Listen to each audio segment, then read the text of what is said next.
Hey Tober, what's up? Tober's here beneath me.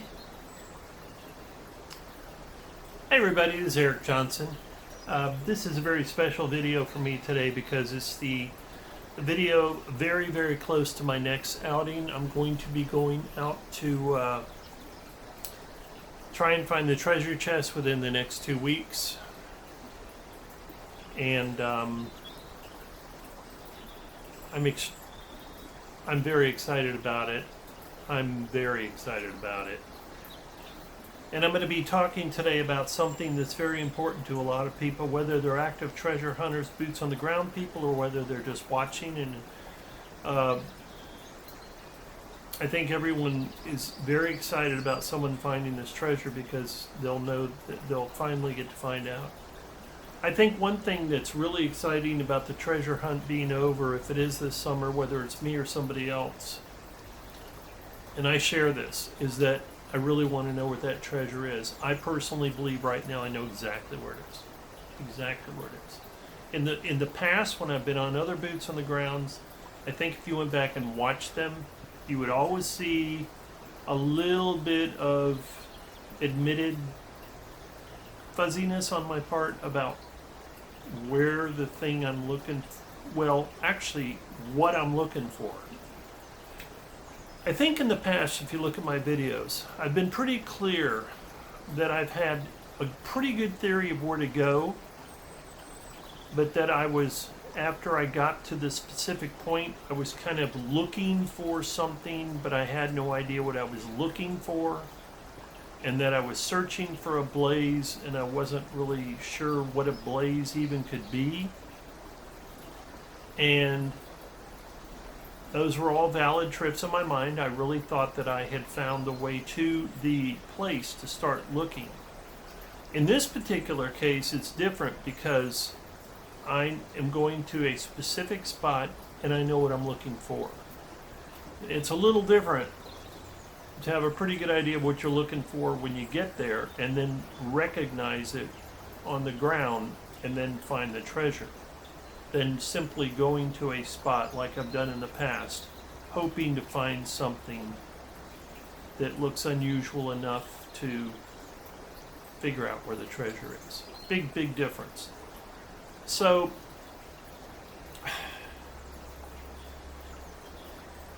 I'm going out within the next 2 weeks, and I'm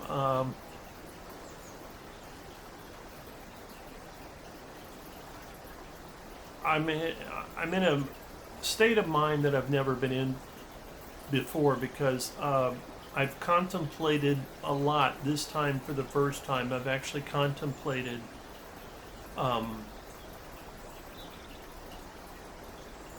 what I'm going to do when I find the treasure. I've talked about it a few times, kind of people have discussed what you should do when you find the treasure, but for me right now it's gotten very real as to what I'm going to do when I find the treasure. I'm pretty sure when I go to this spot, this one particular place, now this place is very close to where I went last fall. It's within a 2-hour drive of where I was last fall. I tweaked my understanding of where the treasure was between my trip last fall and now to adjust, and that has made a supreme difference. Whereas before, when I had some confusion as to where the blaze would be, the place the blaze would be, that's all been eliminated. I now know where the blaze should be. I literally just have to get boots on the ground and find the blaze. And I really don't even think that's going to be that difficult. It's going to require me, obviously, to walk in and get it. It will require me to walk through water. It's going to be very cold water at this time of year. It's going to be a cold, wet place this time of year. I will be in the Wyoming, Montana area as I was last time. And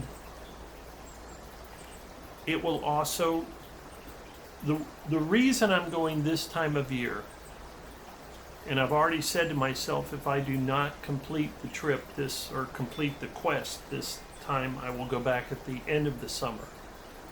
I'm going in these specific times to avoid summer crowds. Or maybe I shouldn't say crowds. I'm just trying to avoid people. So I'm going to a place and I'm avoiding people. So it's a little earlier than I would personally want to go, but I'm so sure of what I'm doing, I just want to get it. I don't want to wait for someone else to get it 2 weeks after I do, or a month down the line. A lot of smart people looking for this thing. So if I don't find it this trip right around the bend here, I will wait until the end of the summer, probably August, and then I'll go again to try to avoid summer crowds. This solve has just solved so many, it's made everything so understandable. There's a pattern I now realize to even reading the book, Thrill the Chase. I've never read any other books. The poem and the book are enough, but there's even a pattern I've discerned in Thrill the Chase as to how to read the hints. And once you get that, you kind of, I'm not sure it makes it any easier. It's all subjective. But so many things make sense now. I don't know how many people are familiar with the socks. You ever heard of the socks or seen the pictures of the socks? I think that it shows a pair of white socks with a pair of black socks in between it. Could be wrong about that. I think it's what it is. It makes perfect sense now. A lot of things make perfect sense now. And I'll say something else. Jason Dent just did a video. I'll put the link on, he was actually in the video. I'll put a link to it. I'll just put a link to his video, and then you can watch the video. Or maybe I'll put a link to his video and put a link to that video also. But the point I'm trying to make is, it was a audio visual, or rather an audio tape. It was an audio track of an interview that Fenn did with German Playboy. It was kind of funny because someone alerted me to it, and I wasn't even aware Playboy still existed. But it was a very good interview. It happened last September in 1918. Jesus, Eric, get it together. Hey, Tober, what do you think? Am I losing it? I'm a little distracted by what's coming up with me taking this trip. I'll be perfectly honest. Never ever happened before in my life with these trips. I literally am... It's starting to build in my brain what's coming, because in this interview that took place in September of 2018, it was Dale Neitzel, it was Fenn, it was... I believe Jason Dent is actually in the... He's part of it. I didn't know this Jason Dent. He's got quite an extensive history as a treasure searcher. And then there's another guy, Alexander, could have his name wrong, who I think's a nephew of Fenn or something.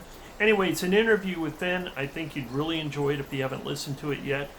And in that interview, Fenn is quoted a couple of things he has said before, and someone that alerted me of this said, "Do you notice Fenn keeps repeating these kind of phrases?" And I won't get into specific phrases, but I understood what they were trying to tell me, and those phrases are hints that he repeats. They're hints. He's not addle-brained. He's not senile. Forrest Fenn, when he repeats certain things, is giving you hints. He's repeating hints. If you notice the camera is shaking a little bit, it is because Tober, my cat, is licking himself while he has his paws around one of the tripod legs of the camera. It's a very subtle shake. Hopefully it doesn't bother you. So, all of these things tell me that Fenn is 100% on the ball, and if he's repeating things, he's repeating them for a reason. I'm saying that now, having this solved before me. He's not forgetting what he has been saying in the past. He's trying to get it through thick heads. As he said at one point, people are stamping all, I think he said, people are stepping all over the ants while the elephants are walking by or something. And I know what he's trying to say in that essence too. And that kind of gets me to the point of this video, other than to alert. I have a few people that contact me, they PM me, private message me, or they'll in comments, and they'll say, what's going on, what are you doing, why aren't you putting down the videos? And I do have this BOTG video that I keep promising I'm going to do, which is almost getting to be a joke, because I still haven't done it. I've been out twice and done footage, and I haven't liked the footage. It requires me going out, it requires me going onto someone's private property without alerting them. It doesn't take long to go there. You know, if the weather's not right, I don't do it. If I go there like I did the very last time, and there's a bunch of utility vehicles for the county sitting there, I don't go on it because I don't know who knows who or who's, you know, up with what. It's posted heavily very near where I go on. It's not posted exactly where I go on, but I'm a little bit careful. And I'm a little bit careful about where I'm going to be going on this quest, because, well, let's get to that.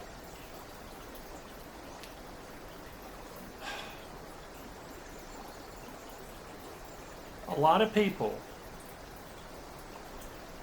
when this treasure gets found, a lot of people are going to be upset, angry, maybe some happy,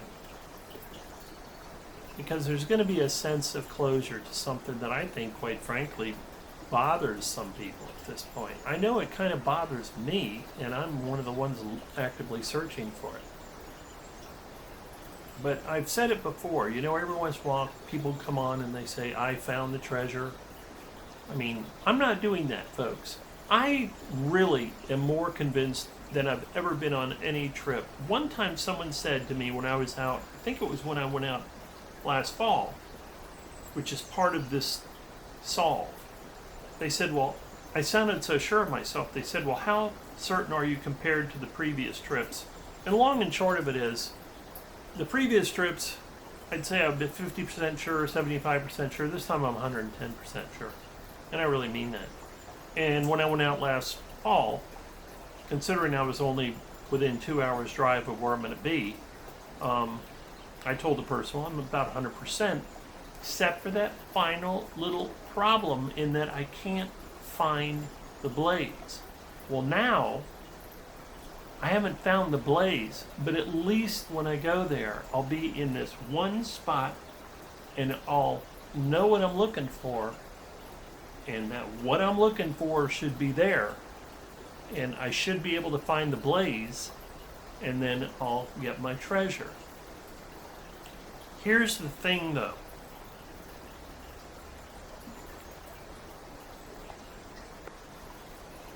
Here's the thing though. And this is very important. Forrest Fenn has said before, no matter where this treasure is found, it's going to be complicated, or has the potential to be complicated. I'm paraphrasing, I'm not going to dig up all these quotes. All of the searchers out there watching know what I'm saying. He has said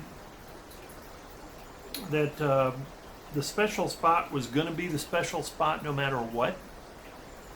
The special spot is not dependent on the blaze, in the sense that, and when I say that, I'm specifically talking about people who think the blaze is, like, for instance, he would be looking for a spot that would be able to direct you, if you were driving around, it'd be big enough to direct you to the treasure, as if he saw a cliff and it had a big white quartz splotch on it, he would say, that's where I'm going to put the treasure chest, under that, because that way if people are like driving along, they can see that thing and go, that's the blaze, and they'll know that's where I put it. No. Forrest Fenn hid, and my solve completely confirms this, and I've said this before, I already knew this. Forrest Fenn hid the treasure chest in a place very special to him. He has said that. Whether or not the blaze is important to him, I could almost say it might be, because it's in this very special spot, right? But the point I'm trying to make is, regardless, this is a spot that's very special to Forrest Fenn.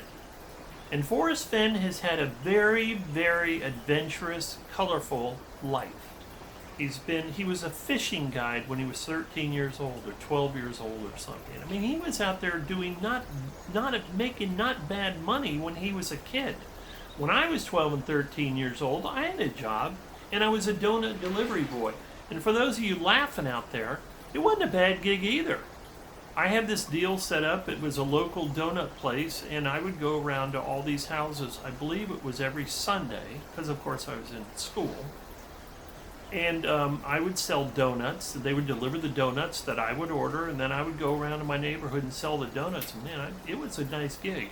There was this one lady, every friggin' Sunday, she got like 6 cartons of donuts. I remember that still. It was a real cool gig. I mean, it's too bad we don't do that now. Like the local Dunkin' Donuts hired kids here to just come around on Sunday and come to your door, knock, and say, would you like, I had this little carton. I think I carried it. I don't think I rolled it. But anyway, it was cool. And they were like, do you have any chocolate? I go, yeah, I got a carton of chocolate donuts, fresh baked. You want it? And they would get it. It was cool. Anyway, so back to Forrest Fenn. He did that. He was in Vietnam. He's an art dealer. Huge fisherman. Hiker. Camper. You read his book, and I assume his other books that I haven't read yet, and you know how much it means to him to be outdoors. And so somewhere along the line in his life, there was a spot that came to mean a lot to him. And that's where the treasure is buried. The treasure is not buried somewhere. Let's put it this way. The blaze didn't come first. That's what I'm trying to say in a nutshell. The blaze didn't come first, okay? So this spot is very precious to him, or special to him. But this spot, like all spots, is a place where people go. Now think of this. I wasn't going to do this, but I will.